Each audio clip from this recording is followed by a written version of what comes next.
শাকিল, কি অবস্থা? কাজ চলতেছে এখনো? হ্যাঁ, কাজ তো এখনো চলে। দেশ কও বিদেশ কও, যেখানে যাও কাজ করলে টাকা, বসে থাকলে টাকা না। আচ্ছা আচ্ছা। তারপরে বিদেশ, তারপরেও মানুষ বিদেশ আসতে যায় আর কি। এখন দেশে বলো বিদেশে বলো, যেখানে যাও কাজ করলে টাকা অবশ্যই পাবে। আচ্ছা আচ্ছা কাজ না করে হুম। বিদেশে সব টাকা নাই। আচ্ছা আচ্ছা। আর- এখন বিদেশ কেমন? তুমি বিদেশের অভিজ্ঞতা কেমন? তুমি তো 5 বছর আছো না? হ্যাঁ, 5 বছর তোমার অভিজ্ঞতা কেমন বিদেশে সেটা বলো, সেটা শেয়ার করো 5 বছর একটু। তো আমি বিদেশ কাজ করি এমনিতে না। হুম। বিদেশ আসতে আমি যে ঋণ হয়েছে ওটা শোধ করার জন্য আমার 5 বছর বিদেশ করতে হয়েছে। তাহলে এই যে দেশের মধ্যে ভাই ব্রাদার, বন্ধু বান্ধব যে বিদেশ আসার জন্য লাফাচ্ছে, তাদের তাদের উদ্দেশ্যে কিছু বলো। তারা তো এখনো বুঝে নাই, এই কারণে লাভাচ্ছে। যখন আমি দিব তখন বলবে যে আমার ইচ্ছে দেশে আরো ভালো ছিল। এই অবস্থা। এখনো যারা আসে নাই তারা এখনো বলে আর কি বিদেশ আসার জন্য। তাদেরকে আনে দিয়েছি, আচ্ছা, তারা আচ্ছা। বলে যে আমি বিদেশে এসে কি করলাম, দেশে আরো ভালো ছিলাম। এই আচ্ছা আচ্ছা, এরই নাম বিদেশে। এর নাম বিদেশ। এখনো অনেকে আসে নাই কিন্তু আসতে চাই, আচ্ছা আচ্ছা নাও করতে পারি নাই, এনেও দিতে পারি নাই। আচ্ছা, যারা এখন আসতে যাচ্ছে তাদের উদ্দেশ্যে কি বলবা? তাদের উদ্দেশ্যে কিছু বলো। তাদের উদ্দেশ্যে বলবো যে এই পরিমাণ টাকা দিয়ে বিদেশ আসতে চাই, ওই পরিমাণ টাকা নিয়ে একটা বিজনেসে হাত দেওয়ার জন্য বা বিজনেস স্টার্ট করার জন্য।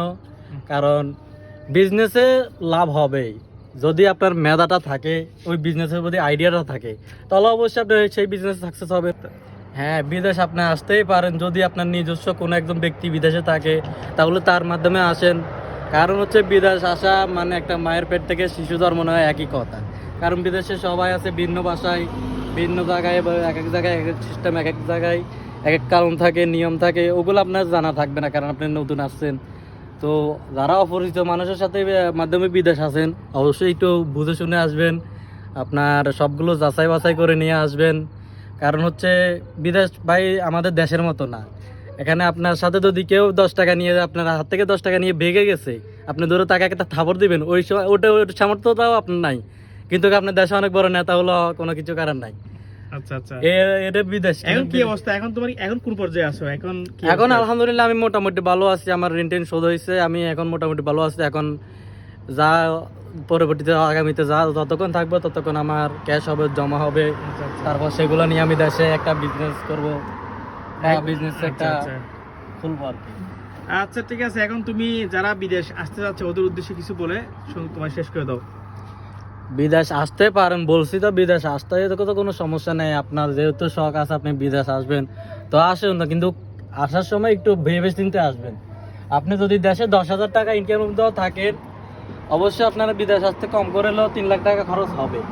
তো এই 3 লাখ টাকা আপনাকে শোধ করতে হলে মিনিমাম যদি ধরেন তাহলে আপনার 1 বছর লাগবে, একদম মিনিমাম ধরলেও 1 বছর লাগবে। আর ওই 1 বছরে যদি আপনি বিদেশে 30,000 টাকাও ইনকাম করেন, তাও আমি বলবো ওই 3 লাখ টাকা উঠাতে আপনার অনেক দিন লাগে যাবে। তো যতগুলো দিন লাগবে, যতগুলো মাস লাগবে আপনার ওই 3 লাখ টাকা তুলতে, ওই এতগুলো মাস কিন্তু আপনার মাইনাস যাবে। আবার আপনার প্লাস আপনি এই মাসগুলো যদি দেশে থাকতেন, দেশ থেকে যদি 20,000 টাকাও মাসে আর্ন করতে পারেন, তাহলে ওই টাকাগুলোর সাথে অ্যাড করে দেখবেন আপনার কত টাকা দেশে থাকলে জমা থাকতো। আর বিদেশে যে আপনি কতটুকু সময় ব্যয় করে ফেলেছেন ওই টাকাটা শুধু সালানটা তোলার জন্যই। আচ্ছা ঠিক আছে ভাই, ভালো থাকেন। হ্যাঁ। এই